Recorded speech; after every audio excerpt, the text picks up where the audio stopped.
foi provocado por ação humana.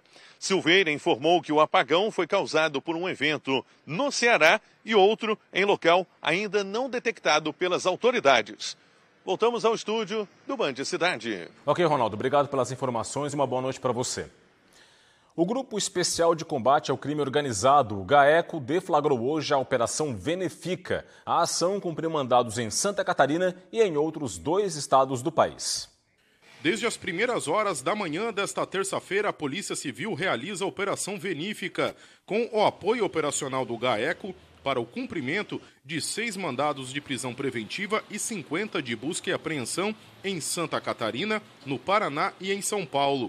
O principal alvo da operação foi uma clínica de luxo com sede em Joinville e com filial em Balneário Camboriú, que oferecia aos clientes emagrecimento rápido e de forma saudável. Após denúncias e um trabalho de 2 anos da Divisão de Investigação Criminal, foi possível levantar provas de que os locais serviam para crimes de falsificação e adulteração de produtos destinados a fins medicinais, organização criminosa, exercício ilegal da profissão, falsidade ideológica e lavagem de dinheiro.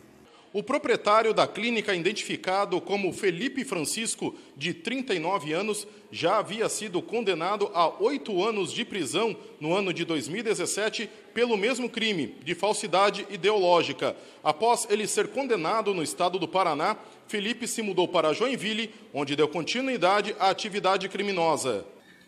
Dentro do núcleo dele, ele sempre trouxe pessoas muito próximas a ele. A princípio, ele seria sócio da ex-companheira dele, e com a saída dela, com o término do relacionamento, ele inseriu a mãe, a genitora dele, o filho dele é sócio deles em algumas empresas, e outras empresas ele utiliza laranjas. Além do proprietário da clínica, foram presos 2 médicos e 3 nutricionistas nas cidades de Joinville, Blumenau e Garuva. Segundo as investigações, a clínica contratava os médicos para emitirem receitas de medicamentos manipulados em farmácias de Itapema e Balneário Camboriú, sem o conhecimento dos pacientes, já que eram vendidos nos pacotes que as medicações seriam fitoterápicas e naturais. Durante as buscas, bens e imóveis dos investigados foram sequestrados e vários documentos e eletrônicos apreendidos, a fim de identificar mais membros envolvidos nos crimes. A gente verificou que as pessoas que iam saindo, que não trabalhavam mais ali nessa organização criminosa, passaram a cometer crimes de forma autônoma ou se juntaram com outros integrantes, com outras pessoas, que a gente não estava identificando. Além disso, existem novas pessoas que estavam trabalhando e assim agindo na clínica, que foram objeto de busca e apreensão só, ou seja, tem que apurar. A Polícia Civil prendeu hoje um homem acusado de uma série de crimes de estelionato em 6 estados do país. Ele foi preso no terminal rodoviário Rita Maria, aqui na capital. A prisão em flagrante foi feita por agentes da Delegacia de Combate a Estelionatos da capital. O homem foi preso após comprar uma passagem de ônibus para São Paulo com um cartão de crédito obtido de forma fraudulenta. Ele já era investigado por ter lesado 2 vítimas em Florianópolis no mês de julho. De acordo com a polícia, o homem causou um prejuízo de mais de R$500 mil, tanto ao banco quanto a uma série de vítimas. Ele se apresentava como funcionário do banco e oferecia máquinas de cartão aos lojistas com taxas atraentes. Depois, ele usava os dados dos clientes para abrir contas e esgotar os limites dos cartões de crédito virtuais. Bombeiros procuram por 2 pescadores que estão desaparecidos desde a manhã desta segunda-feira na capital. A embarcação desapareceu no leste da ilha. De acordo com o grupamento de busca e salvamento dos bombeiros, a embarcação saiu com 2 tripulantes por volta de 6 horas da manhã desta segunda-feira. Até agora, os pescadores de 78 e 28 anos de idade não retornaram. O local da pesca fica entre as ilhas dos Moleques, das Aranhas e do Badejo, no leste da ilha. Foram percorridas todas o entorno das ilhas mencionadas e, a princípio, nada detectado. Além do Corpo de Bombeiros Militar de Santa Catarina, estão envolvidos também na operação a Capitania dos Portos de Santa Catarina, através do Grupo Salva Mar Sul, e o apoio da aeronave Águia 02 da Polícia Militar de Santa Catarina. Olha, um caso revoltou a comunidade de Itajaí, no litoral norte do estado. Uma fisioterapeuta terceirizada gravou um vídeo no qual aparece fazendo uma espécie de dancinha com um bebê recém-nascido no bolso do jaleco dela. É isso mesmo. O vídeo teria sido compartilhado pela própria profissional nas redes sociais. A funcionária aparece com o recém-nascido no bolso do jaleco, com o logotipo do Hospital Marieta Konder-Bornhausen. O caso ocorreu na maternidade do hospital. Em nota, a direção da unidade informou que recebeu com completa indignação e repúdio a conduta inapropriada e criminosa praticada pela fisioterapeuta terceirizada, prestadora de serviços. A direção informou que todas as medidas jurídicas, criminais, ético-administrativas e cíveis estão sendo tomadas, inclusive com a apuração de colaboradores que filmaram ou participaram desta cena lastimável, sem defender a criança. Desenrola, bate, joga de ladinho. Prêmio Band Cidades Excelentes. Realização Instituto Áquila e Rede Bandeirantes de Televisão. Patrocínio CREA Santa Catarina. Uma história baseada no futuro. OSESC. Não existem barreiras quando a gente se une.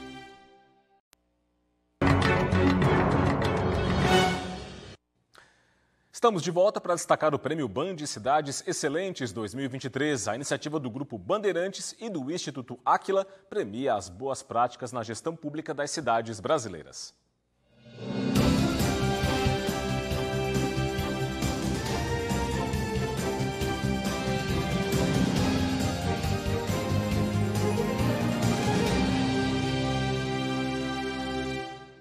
Cidade excelente é aquela cidade que atrai o que há de melhor. As pessoas querem viver nela. As empresas querem estar lá. A terceira edição do Prêmio Band Cidades Excelentes, iniciativa do Grupo Bandeirantes de Comunicação e do Instituto Áquila, é direcionada a todos os 295 municípios de Santa Catarina. A premiação busca fomentar, estimular e incentivar a prática da boa gestão para transformar a realidade dos municípios brasileiros. Para concorrer, os municípios são agrupados em categorias de acordo com o porte populacional, para etapa estadual e nacional. Na etapa estadual, são 3 categorias de avaliação: até 30 mil habitantes, entre 30 mil e 100 mil habitantes, acima de 100 mil habitantes. Já na etapa nacional, são 5 categorias: até 30 mil habitantes, entre 30 mil e 100 mil habitantes, entre 100 mil e 500 mil habitantes, acima de 500 mil habitantes e capitais. Todos os municípios serão avaliados por meio dos dados reunidos pelo Índice de Gestão Municipal Áquila, o IGMA, que analisa 6 pilares diferentes: governança, eficiência fiscal e transparência, educação, saúde e bem-estar, infraestrutura e mobilidade urbana, sustentabilidade e desenvolvimento socioeconômico e ordem pública. As cidades que alcançarem as notas mais elevadas serão contempladas com o troféu do Prêmio Cidades Excelentes. O resultado da avaliação ocorre em novembro para a etapa estadual.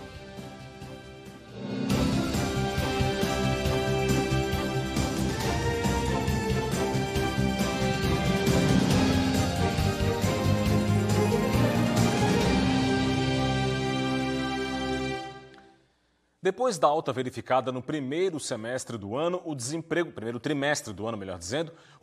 voltou a cair em Santa Catarina, segundo dados do IBGE. Vamos ver aqui os dados no telão do Band Cidade, confira comigo. No segundo trimestre de 2023, Rondônia apresentou a menor taxa de desemprego do país, 2,4% segundo o IBGE. Logo na sequência veio Mato Grosso, 3%, e Santa Catarina, 3,5% de taxa de desemprego. Aqui no estado, essa taxa representou uma queda de 7,7% na população desocupada em Santa Catarina. Na sequência vieram Mato Grosso do Sul e o Paraná. No nível de ocupação, vamos ver agora o nível de ocupação, e aí Santa Catarina tem o melhor percentual de pessoas ocupadas e um incremento aí de 55 mil pessoas nessa população. Então o estado retomou a liderança nacional com 64,9% da população ocupada, mesmo o percentual do Mato Grosso do Sul. Na sequência vieram os estados do Mato Grosso, Goiás e também o Distrito Federal. Na informalidade, a taxa catarinense cresceu meio ponto percentual em relação ao primeiro trimestre. Mesmo assim, esse índice de 26,6% é o menor de todo o país. Seguindo aí pelos estados do seguindo pelo Distrito Federal, melhor dizendo, e depois os estados de São Paulo, Paraná e Rio Grande do Sul.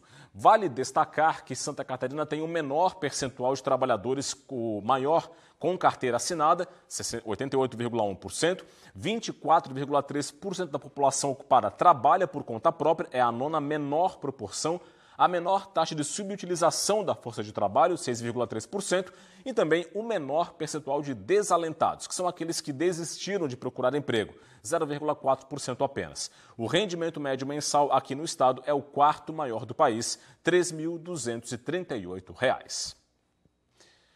A Petrobras anunciou hoje um aumento nos preços da gasolina e do diesel nas distribuidoras. O reajuste entra em vigor nesta quarta-feira.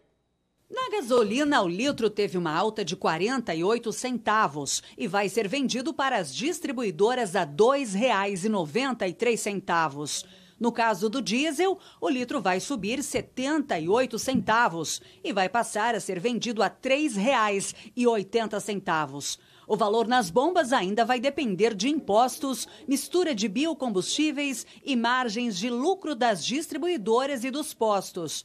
Apesar da alta, a Petrobras informou que a variação acumulada apresenta uma redução de 15 centavos por litro para a gasolina e 69 centavos por litro para o diesel.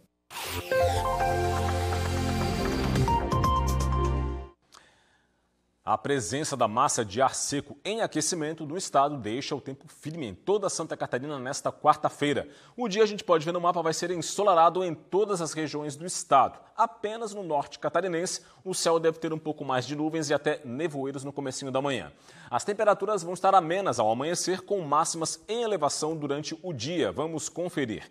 Em Florianópolis, mínima de 16 e máxima de 22 graus. Em Joinville, variação entre 15 e 23. Em Blumenau, 14 graus de mínima e 24 de máxima. Em Criciúma, no sul catarinense, mínima de 12 e máxima de 29. Em Lages, oscilação entre 8 de mínima e 20 de máxima. E em Chapecó, mínima de 12 e máxima de 27 graus. A seguir tem o esporte. Veja também, a audiência pública debate projeto que pretende mudar o hino de Santa Catarina. Os detalhes depois do intervalo. Até já.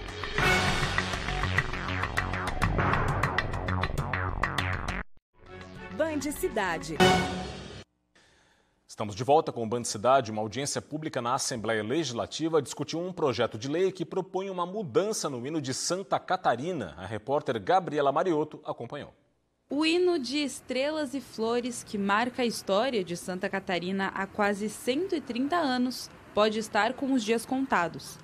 A Comissão de Educação, Cultura e Desporto da Assembleia Legislativa de Santa Catarina realizou uma audiência pública para discutir a mudança da letra e da música.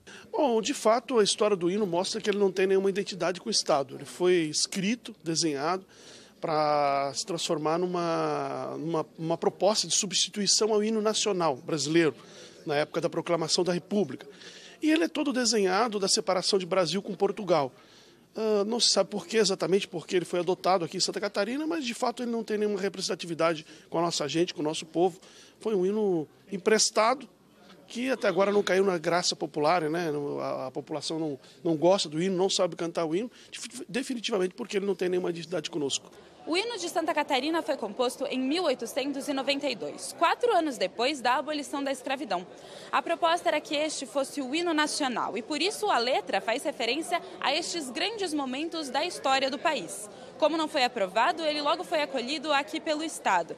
Esta aqui não é a primeira vez que propõe de mudar a letra do hino. Em 2010, outro projeto de lei tramitou aqui na LESC, mas sem sucesso. Na opinião do presidente do Conselho Estadual de Cultura, o caminho para que mais catarinenses conheçam o hino é o oposto.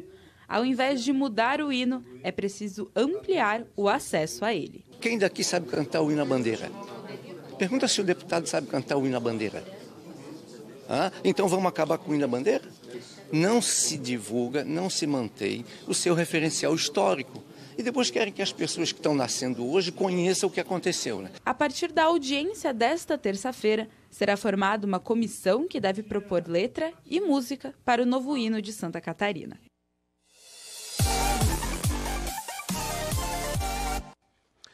Os times catarinenses começaram os preparativos para a rodada das séries B e C do Campeonato Brasileiro.